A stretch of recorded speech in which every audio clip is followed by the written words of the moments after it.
वज़ीर आज़म से MD IMF Kristalina Georgieva की मुलाकात। दुबई में होने वाली मुलाकात में पाकिस्तान के मैक्रो इकोनॉमिक इस्तेहकाम पर गुफ्तगू की गई।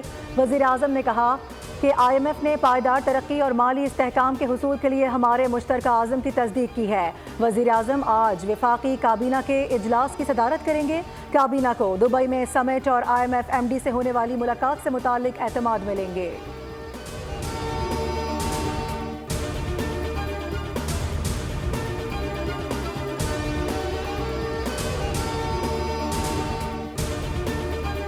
मैक्रो इकोनॉमिक स्टेबिलिटी आई है, उसी के साथ साथ we have not waited for the structural reforms whether it's on the taxation side और on the energy side, SOE reforms and public finance. वफाकी वज़ीर ख़जाना मोहम्मद औरंगज़ेब ने वज़ीर आज़म की MD IMF से मुलाकात को तामीरी और मुस्बत करार दे दिया। वफाकी वज़ीर ख़जाना मोहम्मद औरंगज़ेब का सिक्योरिटी एंड एक्सचेंज के ज़ेर-ए-इत्माम कॉन्फ्रेंस से खिताब कहा कि पाकिस्तान में जारी माशी इस्लाहत पर हुकूमती कोशिशों को सराहा गया। मैक्रो इकनॉमिक रिफॉर्म से मुतालिक मौलियाती इदारे से मुस्बत फीडबैक दिया।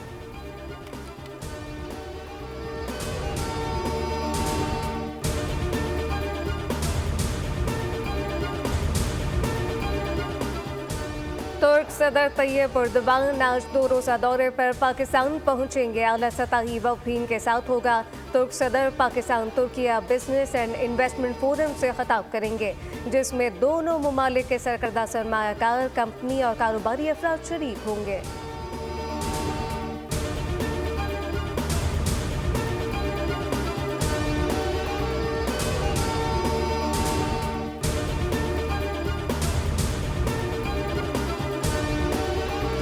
फौजी अदालतों में सिविलियंस का ट्रायल सुप्रीम कोर्ट में समाअत। जस्टिस अमीनुद्दीन की सरबराही में 7 रुकनी आईनी बेंच मामला सुन रहा है।